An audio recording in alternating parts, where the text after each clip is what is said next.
doing mic check again? 1, 2, 3, 4, 5. You're good?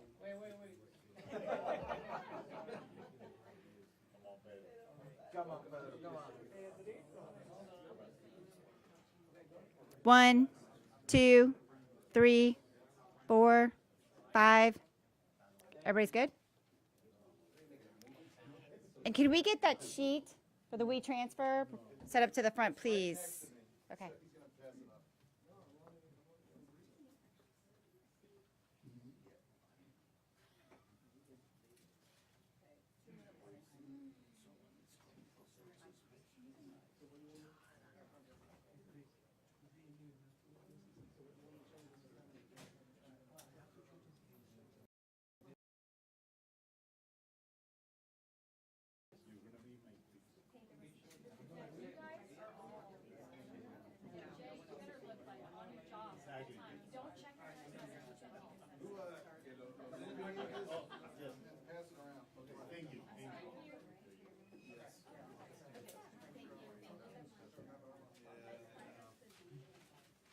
That thing doesn't tilt down because you got too much of the ceiling. No, I mean that. Yeah, well, it's still yeah, but the ceiling looks bad too. Ceiling's worse. Now we get a little more head on the ceiling. Or unless you can zoom, you know what? Tilt it down, and then we zoom in. Yeah. Just because it looks bad when you see the ceiling. Anyway, it landed in the group. You landed? Okay. Thank you. Maybe you're not downloading it. You're way behind. Somebody should call this fire. Okay. Please put it back inside my inside jacket pocket.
Yeah, Aaron, in this case, that former president skipped right over what was that introspective period following the assassination attempt. It calls for unity, as we saw at the Republican National Convention. Now the president is just angry. We see it in his social media posts. He's referring to the 1 or 2 interviews that he has given thus far. Blaming this second attempt on his life on the rhetoric of the vice president and of President Biden. Lashing out, we're seeing it from his campaign with calls from Harris and Biden to denounce those in the Democratic Party who suggested that Donald Trump is a threat to democracy. No calls for unity here, no kind of broader message of turning things down across the country. It's anger and focus on the top of the Democratic ticket from Donald Trump.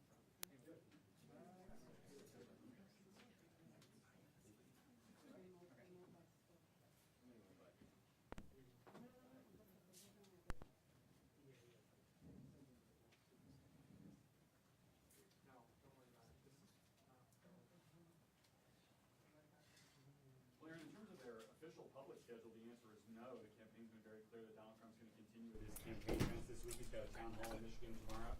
He's an event tonight at Mar-a-Lago that has nothing to do with the campaign. He's launching a new crypto program just for his own personal brand. All of that is the show must go on. But what changes might be being made to the security posture around some of these events, or how things like the rest of the former president's schedule, like a golf outing, which is typically treated as what we call an OTR movement, a lot less of the visible security preparations, the security screenings, a smaller package of Secret Service and other officials traveling around. And if those changes are being made, we don't know about them yet, and we may not ever be told about them. The Secret Service may simply decide to make those changes unilaterally and quietly.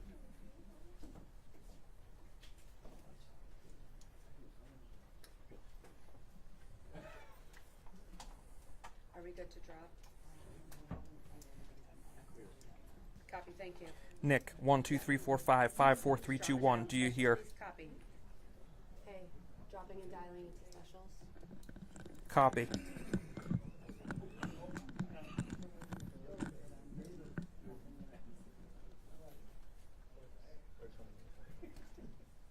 we go. Okay, here we go. All right, here we go. We're on now. Heads up, guys. Heads up.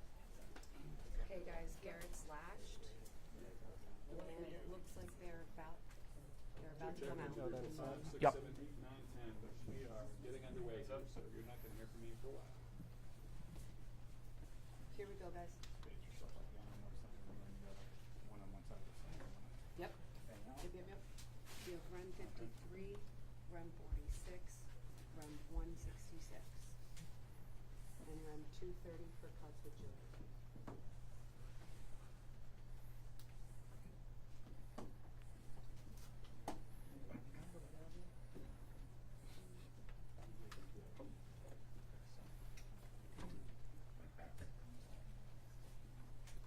He's coming out. They're just setting up.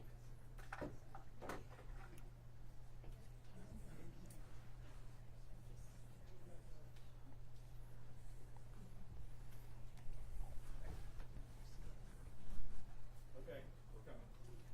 Ya me pude conectar, ya me pude conectar. Ya va a comenzar. Ya me pude conectar. Vaya.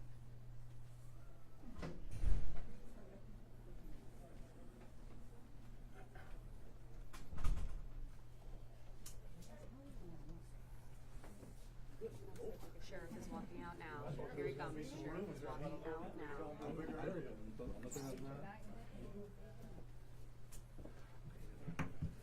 Sheriff's at the podium.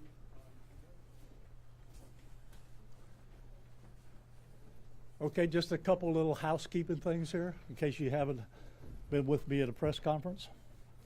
We, meaning the gentlemen that are up here, which is the U.S. Attorney, FBI, Secret Service, we're going to give you everything that we have.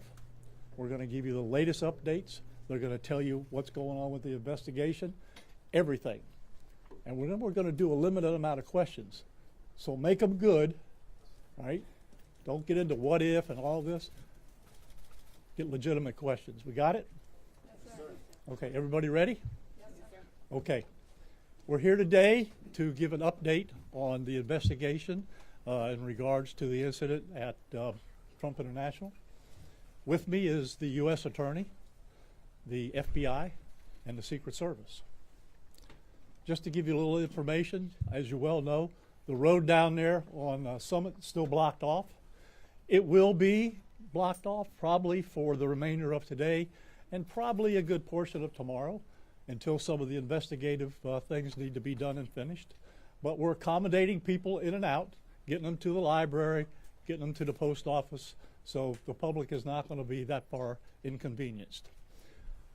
The security level at Mar-a-Lago is the highest it can possibly be now. The road closures are back in place and will remain there. The checkpoints are in place. And my commitment to the Secret Service is to give them every possible resource from PBSO. Once they determine the level of security that they need, they will get all the resources possible. Professionals, Olympia. So having said that, I'll let you talk to the U.S. Attorney. Thank you, Sheriff. Just noting that acting director role is here for Secret Service. Good afternoon. Thank you for joining us today. My name is Markenzie Lapointe. I am the United States Attorney for the Southern District of Florida. I want to start by expressing my deep gratitude to Sheriff Rick Bradshaw of Palm Beach County Sheriff's Office for hosting today's press conference and for his department's assistance with this matter. I'm truly grateful for your leadership, sir. I'm also pleased to be joined by our partners in federal law enforcement from the FBI and the United States Secret Service, and also from ATF. Joining us today for comments and announcements are Special Agent in Charge Jeffrey B. Veltri of the FBI Miami Field Office, and Acting Director of the U.S. Secret Service, Ron Rowe. I want to also thank the men and women in law enforcement who have been working around the clock in the initial phase of this ongoing investigation. Our partners include federal and local authorities who effectuated the apprehension of the defendant and have aided in ensuring federal charges were filed against him this morning. We're here to announce that Ryan Wesley Routh, 58 years old, of Hawaii, has been charged by a criminal complaint in the Southern District of Florida with firearms offenses which occurred yesterday.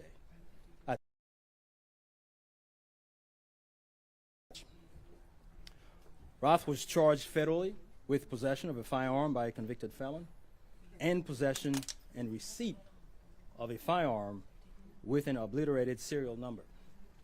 He had his initial appearance today before Magistrate Judge Ryan McCabe in the federal courthouse in West Palm Beach. According to the allegations in the complaint, a U.S. Secret Service agent walking the golf course perimeter saw what appeared to be a rifle poking out of the tree line. After the agent fired a service weapon in the direction of the rifle, a witness saw a man later identified as Ralph fleeing the area in the tree line. Ralph was later apprehended by officers from the Martin County Sheriff's Office in coordination with the Palm Beach County Sheriff's Office. The complaint alleges that in the area of the tree line from which Ralph fled, agents found a digital camera, a backpack, a loaded SKS-style rifle with a scope, and a black plastic bag containing food. The serial number on the rifle was obliterated. According to the complaint, Roth was convicted of felonies in North Carolina in December 2002 and March 2010, and therefore was prohibited from possessing a firearm. The FBI is leading this investigation, this ongoing investigation. As the Attorney General stated earlier today, the FBI is continuing its investigation of this incident as an assassination attempt upon the former president. The investigation remains at its early stages. The entire Justice Department, including the FBI, the United States Attorney's Office for the Southern District of Florida, and the National Security Division are coordinating closely with our law enforcement partners to fully investigate and prosecute this matter. The charges we're announcing reflect the strong collaboration of the agencies represented here. The U.S. Attorney's Office, the Department of Justice, would be unable to carry forth our mission without the invaluable assistance of our federal, state, and local law enforcement partners. Are we doing this IFB check? I'd like to thank the Bureau of Alcohol, Tobacco, Firearms, and Explosives, and we have Chris Robertson here, Special Agent in Charge, and your Secret Service for the invaluable assistance they are providing, they have been providing. I would also like to recognize the Palm Beach County and Martin County Sheriff's Offices for apprehending the defendant. Again, without the local authorities to assist in those things, it would be literally impossible to accomplish the things we're able to accomplish on the federal side. I want to personally express my gratitude to the attorneys with the U.S. Attorney's Office for the Southern District of Florida and the Counterterrorism Section of the Justice Department's National Security Division for their non-stop work over the last 24 to 30 hours. Together, we will continue to work tirelessly to ensure accountability and the pursuit of justice. At this time, I will invite FBI Special Agent in Charge Jeff Veltri to the podium. After Special Agent in Charge Veltri completes his remark, Acting Director of the U.S. Secret Service, Ron Rowe, will provide remarks before we open the floor for a few questions.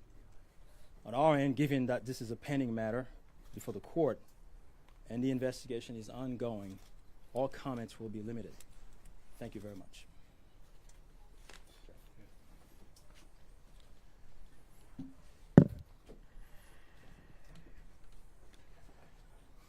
Good afternoon. For a quick introduction, my name is Jeffrey Veltri, FBI Special Agent in charge for the Miami Field Office. The FBI immediately responded to the scene here in West Palm Beach, Florida, and we are investigating this matter as an apparent assassination attempt of former President Trump. We view this as extremely serious and are determined to provide answers as to what led up to the events which took place. I want to emphasize we're just a little over 24 hours into this investigation, so we're going to provide as much as we can publicly while our investigation is still ongoing. We must also stress that the United States Attorney's Office is pursuing charges, and that limits some of the details that we can discuss publicly. Yesterday afternoon, Martin County Sheriff's Office took custody of Ryan Ralph, and he was transported back to Palm Beach County Sheriff's Office. Our FBI agents then attempted to interview him, and he invoked his right to an attorney. In the last 24 hours, the FBI and our partners have been dedicated to investigating the incident and utilizing all available resources.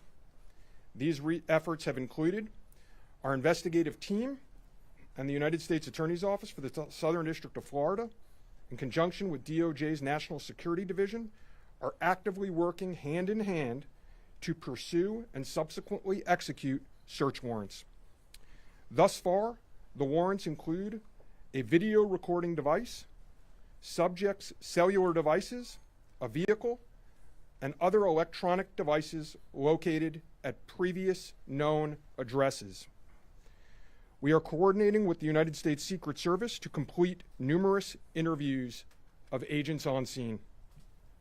We have also interviewed 7 civilian witnesses at the scene, and that is just the beginning. Our FBI's Honolulu and Charlotte field offices have initiated interviews of several family members, friends, and former colleagues of the subject.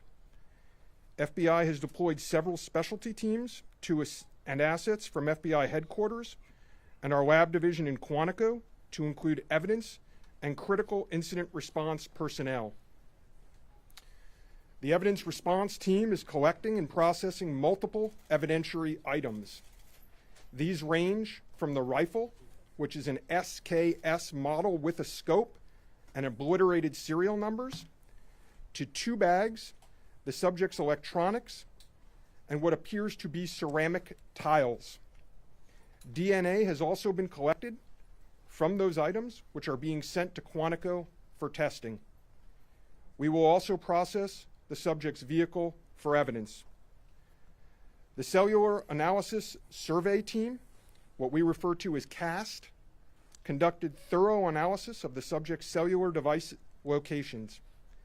The CAST analysis aligns with witnesses' account of the subject's presence at the scene both before and around the time of the incident on September 15th. More specifically, we're continuing to conduct analysis and will be compiling the subject's movements in the days and months leading up to September 15th. Cellular data shows that the subject was in the vicinity of the golf course roughly 12 hours before the engagement with the United States Secret Service. Our investigative teams conducted a neighborhood canvass in an effort to collect and obtain relevant video footage. The subject had an active online presence, and we are going through what he posted and any searches he conducted online. In addition, we're going through media reports and public statements he made that he wanted to recruit Afghan soldiers and others to fight for Ukraine. The FBI has sent multiple requests to companies for returns on the subject's phone and social media accounts. We received several returns and are waiting on additional responses from other companies as well. Our investigative team is completing analysis of the returns and actioning leads as needed, and we anticipate continuing until the FBI knows the full totality of the subject's social media presence.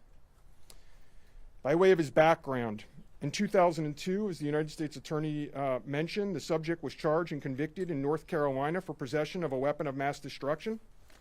Law enforcement checks also revealed that from 1997 to 2010, the subject had numerous felony charges for stolen goods. I can also share with you that he was the subject of a previously closed 2019 tip to the FBI where it was alleged he was a felon in possession of a firearm. In following up on the tip, the alleged complainant was interviewed and did not verify, I repeat, did not verify providing the initial information. The FBI passed that information to local law enforcement in Honolulu. On behalf of the FBI, I would like to thank the Palm Beach County Sheriff's Office and Martin County Sheriff's Office for their incredible work in actioning the witnesses' information and rapidly apprehending the subject. I would also like to thank the United States Secret Service, the United States Attorney's Office for the Southern District of Florida, the Department of Justice's National Security Division, the Bureau of Alcohol, Tobacco, Firearms, and Explosives, and our FBI field offices in both Honolulu and Charlotte, who have been conducting additional law enforcement activity related to the subject. Your continued partnerships have been invaluable. Oftentimes in law enforcement, we tell citizens to be vigilant and aware of their surroundings. Yesterday, a citizen provided remarkable assistance, which led to the arrest of this subject. We appreciate the public's diligence in passing potential tips and information regarding the subject and this incident to the FBI. If you have any information, please call 1-800-CALL-FBI or go online to tips, that's tips.fbi.gov. With that, let me turn it over to the United States Secret Service Acting Director, Ron Rowe. Good afternoon, everybody. Yesterday afternoon, this country was reminded of the heightened and dynamic threat environment the United States Secret Service and its protectees face on a daily basis. Immediately following the assassination attempt of former President Donald J. Trump on July 13th, the Secret Service moved to increase assets to an already enhanced security posture for the former president.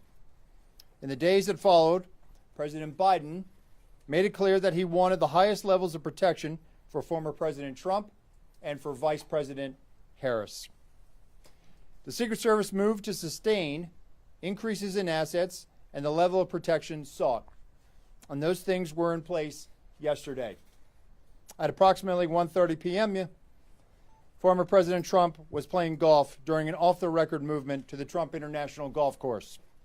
A Secret Service advance agent supporting the front edge of the agency's layered approach to protection encountered an individual attempting to secrete himself in the woodline. This happened, the alleged gunman was on the public side of the fence near the 6th green. A layered approach of security is integral to the Secret Service's protective methodologies, and it's also the key to our success. As former President Trump was moving through the 5th fairway across the course and out of sight of the 6th green, the agent, who was visually sweeping the area of the 6th green, saw the subject armed with what he perceived to be a rifle and immediately discharged his firearm. The subject, who did not have line of sight to the former president, fled the scene. He did not fire or get off any shots at our agent. With reports of gunfire, the former president's close protection detail immediately evacuated the president to a safe location. The protective methodologies of the Secret Service were effective yesterday. The former president's protective apparatus allowed for the early identification of the threat and led to a safe evacuation. The increased assets directed by President Biden were in place yesterday. These included the counter-sniper team elements, counter-surveillance agents on the exterior, counter-assault teams partnered with local tactical assets from the Palm Beach County Sheriff's Office, and counter-unmanned aerial system elements. All of these entities were present yesterday. And while all of these assets were in place, as I've said publicly, we must satisfy the basic requirements of the Secret Service's protective methodologies. In partnership with local law enforcement, we did just that. And the agents' hypervigilance and the detailed swift action was textbook. And I commend them and our partners for an exemplary response in keeping former President Trump safe. And I will tell you, having served in local law enforcement in Palm Beach County, I can state that I am tremendously impressed and appreciative for all of the efforts of the Palm Beach County Sheriff's Office and Sheriff Schneider with the Martin County Sheriff's Office. But what was critical to this was the quick reaction, the response, the hypervigilance of the men and women of the United States Secret Service, who since July 13th have been rising to meet an unprecedented and hyper-dynamic threat environment. And they are rising to this moment, and I could not be more proud of them and the way they have executed, not only yesterday, but what they're doing today and what they are doing tomorrow and what they will always do because it is their duty. Thank you. Okay. All right. Well, go slow here, folks. All right. Don't everybody do it at once. Ask who you want to answer the question, and then give the question. I have a question for you, Director. Is there any evidence to suggest that the suspect knew that Donald Trump would be on the golf course at that time? And was the golf course searched thoroughly before the former president's arrival? So at this time, it was an off-the-record movement, meaning it was not on the former president's official schedule. And what I go back to is the layered approach. The elements and the methodologies of the Secret Service. There was a front element. It did its job in sweeping ahead of the president. That's what identified this individual who was in that wood line. And the swift action of that agent doing his job, pushing out ahead, sweeping while the president was behind him several hundred yards and several holes away, out of sight from the gunman, did his job. And that was what alerted the detail, and the swift action is what triggered that. First question, was there any evidence to suggest that the suspect knew that Donald Trump was going to be on that golf course at that time? Based on what I know now, and it's an active investigation, I don't have any information on that. For the special director. Terry Parker. How many times did your agents go around the perimeter and scope out the golf course during the 12 hours that this guy was holed up in the shrubbery? So this was an off-the-record movement. It wasn't a site that was on his scheduled.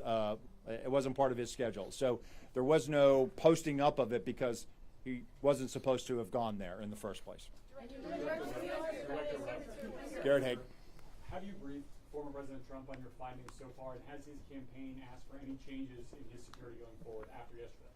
So, sorry. So I've had a conversation with the former president. We've explained and we've worked with the campaign. The president is aware that he has highest levels of protection that the Secret Service is providing him. For the FBI, for a special agent in charge of the FBI?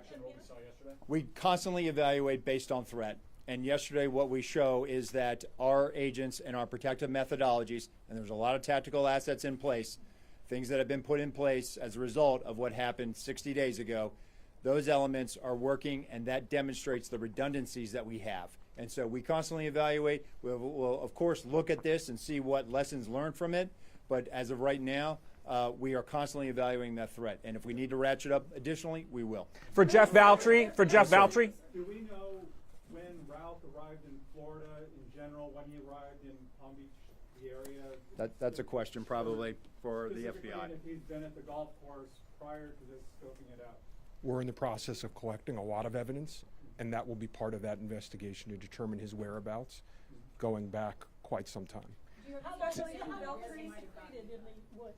That's part of the investigation as well. Again, that's going to be a little bit challenged until we're able to determine the serial number on that gun. So we're hopeful to be able to do that.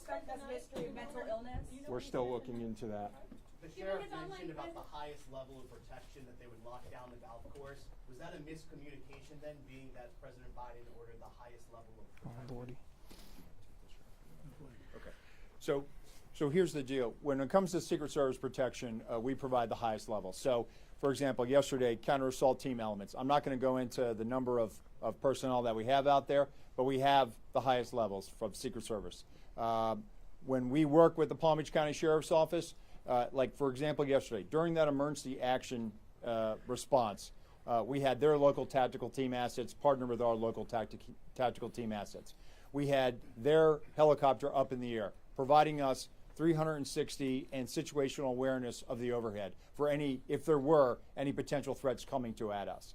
So what we did yesterday was exercise our emergency plan based on the number of tactical assets and the highest level of protection that we are providing. The sheriff and I have talked. Now, clearly, when you go down Southern Boulevard right now and you try to get over to Palm Beach and you see the robust presence that's existing outside of Mar-a-Lago, the heavy uniform presence, the additional assets of the Secret Service. And for those of you that were here in 2017, when the president was in office, when you look at that footprint now and you look at it today, there's not much difference there. There is heavy uniform presence out there. And again, what I go back to is yesterday was an off-the-record movement.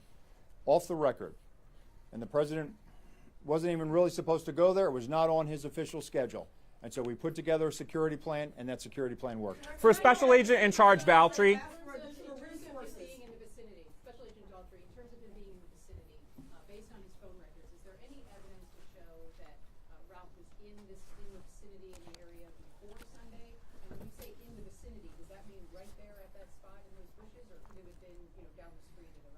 It was in very close proximity to where he was spotted by the Secret Service. In terms of your first question, whether he was there earlier, our investigation is still looking to determine that. do you know if he had any help? Whoa. We're going to do two more. You get one. All right? Hi, Sheriff Bradshaw. You get one. Okay. We understand that the Secret Service has asked Congress for additional resources since the Butler rally. Have you received those resources yet? So thank you for that question. So we are working. Look, the Secret Service operates under a paradox of zero fail mission, but also that we have done more with less for decades. And this goes back many decades, right? What I can tell you is that we have immediate needs right now, and we have great support, not only from President Biden, and you saw his public statement today, where he said that he's going to direct his staff to make sure that the Secret Service has the resources it needs. We're having fantastic conversations with members of Congress. I've been up to the Hill last week. We are continuing to have those conversations. But the long and short of it is this. Coming out of Butler, I have ordered a paradigm shift. The Secret Service's protective methodologies work, and they are sound. And we saw that yesterday. But the way we are positioned right now in this dynamic threat environment, it has given me guidance to say, you know what? We need to look at what our protective methodology is. We need to get out of a reactive model and get to a readiness model. There could be another geopolitical event that could put the United States into a kinetic conflict or some other issue that may result in additional responsibilities and protectees of the United States Secret Service. And so we are working, we are making information available to all of our partners. And I just want to say that the commitment of Congress to the Secret Service throughout the years has been tremendous. And we will continue to work with them and Secretary Mayorkas, whose support in making sure that we're getting what we need has been phenomenal. He is one of our biggest champions and our advocate. And so we're having these conversations, and I feel confident that we will get what we need. We have immediate needs. We have future needs, too. I need to make sure that our counter snipers are the best trained counter snipers in the world, that they are exactly doing what we need them to do, and that they match counterparts in the military, in Tier 1 forces. And right now, we are working with Congress to make sure that we get those for our training facility. We also have a necessary need to make sure that we're getting the personnel that we have. And that requires us to be able to have the funding to be able to hire more people. You can't just give me money and say, hey, we're going to make sure that everybody gets overtime. Because the men and women of the Secret Service right now, we are redlining them. And they are rising to this moment, and they are meeting the challenges right now. And if you look back at their body of work over the last 60 days, the Republican National Convention in Milwaukee, the Republican National Convention in Chicago, a visit of Prime Minister Netanyahu to Washington, D.C., and to West Palm Beach, which Palm Beach County Sheriff's Office supported. And then we go into the presidential debate in Philadelphia last week.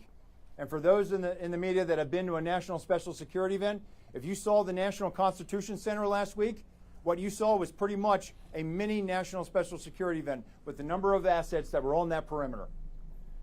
And so our folks are rising to this moment, but it requires all of us to be able to have good conversations and make sure that we're getting the Secret Service where it needs to be. And I'm confident that we will achieve that because we don't have an alternative.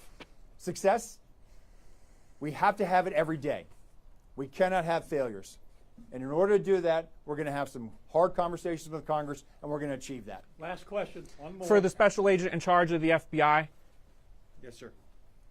did he act alone? Did he have some kind of help? At this point, we're still exploring that, investigating that. Our investigation will determine that. We do not have information that he's been acting with anyone else at present. Do we know how long he's been in Florida when he arrived? Oh, you snuck one in. I did. At this point, Our investigation is still determining that. Thank you. All right. Anyhow, nope, that's it. We're not gonna do any more. All right, you got a lot of information there. The last thing I will tell you is, like the director of the Secret Service says, you know, the president called me last night, President Trump. He thanked me for everything that we did along with the Secret Service. He knows we work great together, and he feels safe. That's important because he is. And what we did yesterday proves that the system can work because the suspect didn't even get close to getting a round off, and we apprehended him and brought him to justice. So we're very, very proud of that. Thank you, folks, for being here. I appreciate it. Sheriff, one more time. How do you pronounce his last name, Sheriff? Is it Ruth or Ralph? I've heard both. I say Ralph, but you say tomato, I say tomato. Here we go.